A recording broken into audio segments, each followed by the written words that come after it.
This is AM Agenda. Thank you for your company this morning. Joining me now from Melbourne, Liberal frontbencher Senator Mitch Fifield, and from Adelaide, Labor MP Nick Champion. Gentlemen, good morning to you both. Good morning. Good morning.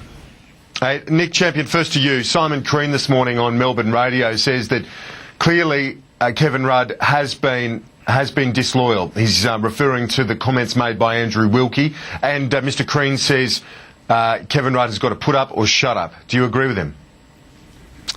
Well, I haven't seen Simon's comments, so it's a bit hard to comment on your version of his comments. But look, personally, I think it would be better if everybody saved their direct comments to each other for caucus rather than communicating through the media. I think it's very important that people can be candid and with each other, but they should do it in caucus, and they should do it directly to their colleagues rather than communicating through the media. I know that it's a special set of circumstances, but I think that would be best. What do you think about the overall notion of this needing to be resolved, though? Surely the distraction from the education review today, from other things the government's trying to do, it's damaging, enormously damaging. Well, I don't know about damaging, but it is certainly a distraction, and there is certainly, I guess, two parallel worlds going on in terms of the public dialogue about these matters versus the legislative achievements of the government. We had means testing of the private health insurance rebate last week, and the abolition of the ABCC, which are very important reforms for the country. This week we've got a major review of education, which I think the whole country wants to discuss properly and in depth. And there is this parallel discussion going on, which is, I think, sadly sucking oxygen from what are the government's legislative achievements and its program. Is it frustrating to you as a backbench member of the Labor government that the government's not getting credit for some of the progress that it's made? Well, obviously it's a frustration. I'm just a humble backbencher, so you can't really get too irate about it. We set out to do our job out in the electorate. I do it to the best of my ability, given the environment that I operate in. But Kevin Rudd's going nowhere, is he? This needs to be resolved, doesn't it, one way or the other? Well, look, I think as I said before, it would be best for everybody if these matters were directly discussed with one another rather than through the press. I think that's really the first step. Rather than going on radio or on Twitter or any of that sort of stuff, directly, commenting about these matters, it's probably best to discuss it with your colleagues first. So I think that's the first step. Prime Minister Gillard is an admirable figure. I think she did abolish work choices. She abolished the ABCC. She's supporting car workers in my electorate. I think everybody should probably just cool their jets and let her get on with the job at this time.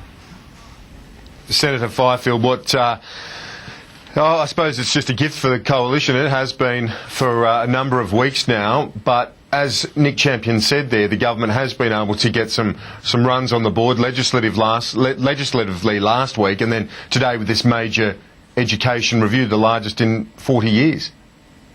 Well, they may have some runs on the board in a legislative sense, but they're all bad. Abolishing the Australian Building and Construction Commission, that's bad. That gives a green light to militant unionism. Abolishing the private health insurance rebate, or means testing it, I should say, for a number of Australians, that's bad. That's going to put pressure on people to drop their private health insurance and to go into the public hospital system, which will be an added burden on that already overstretched system. But the real problem with what we're seeing at the moment is, look, governments are meant to be focused on the people's business, but instead this government is consumed with the party's business. What we're seeing is no longer a government. What we're seeing is a taxpayer-funded reality show. What we're seeing is the survival instinct at its most naked and at its most ugly. The answer here isn't to swap leaders one more time in the government. The answer is to have a general election, to give the Australian people the chance to choose a Prime Minister, to give the Australian people a chance to give them the opportunity once and for all to put this farce of a government to an end. Nick Champion, on the Gonski review, the major release today, does the government need to be cognizant of the concerns of many in the independent school sector? What are you hearing in your electorate from those sorts of schools worried that they're going to lose funding in all of this?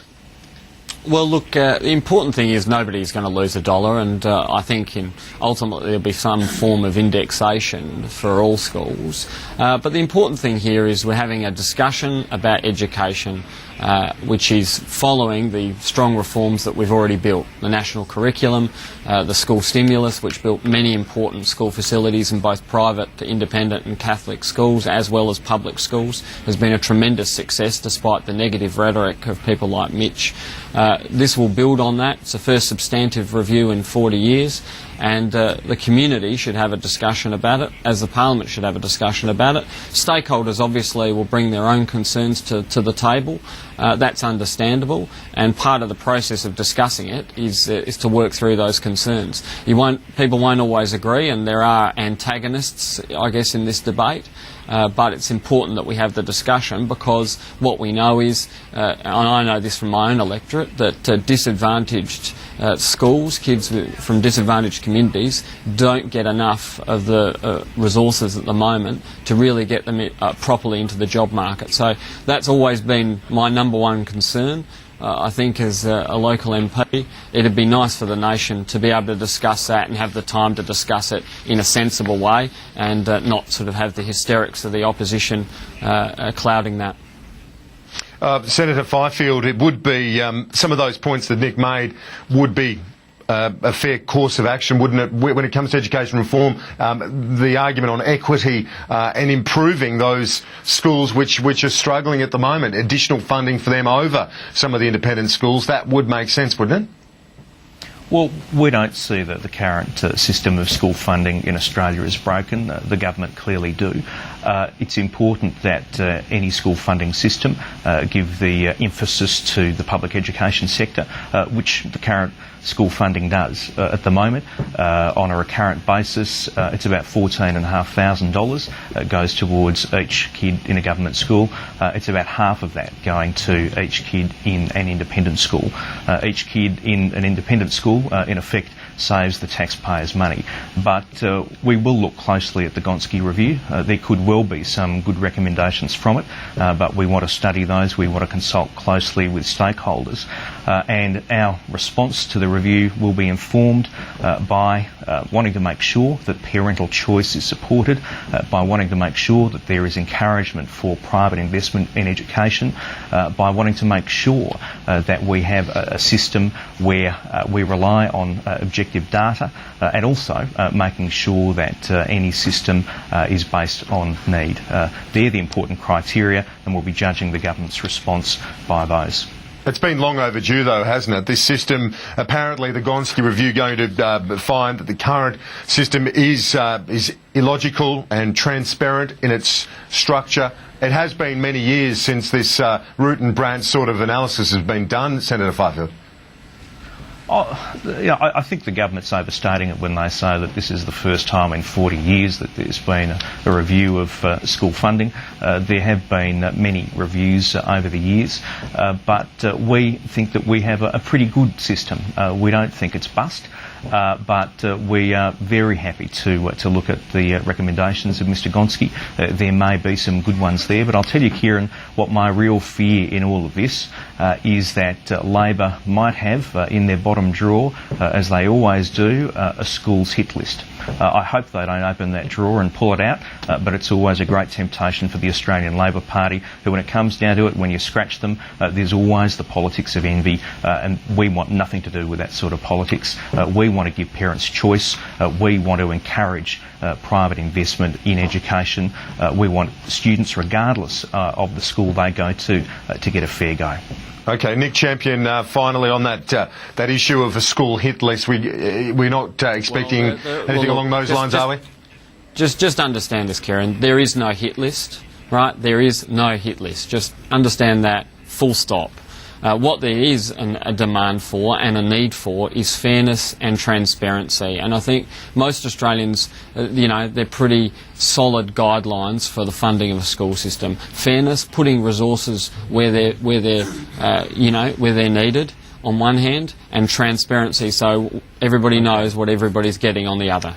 Nick Champion, Senator Fifield, appreciate your time this morning, gents. And we'll have full coverage of the Gonski report to be released a little later, just after 12:30 this afternoon, Canberra time. Full coverage here on Sky News. I'm Kieran Gilbert. Thanks for your company this morning on AM.